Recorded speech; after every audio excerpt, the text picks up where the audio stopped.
A pleasant morning to everyone. This is Subhaprada from class 4th.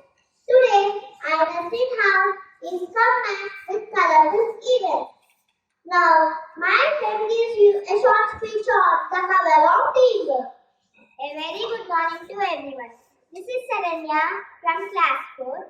Today, I stand before you to tell a short speech on power of teamwork. Before going to the topic, can I ask you a question? Who won T20 World Cup 2024? Yes, India won the match. This victory is only because of teamwork. Do you agree with me?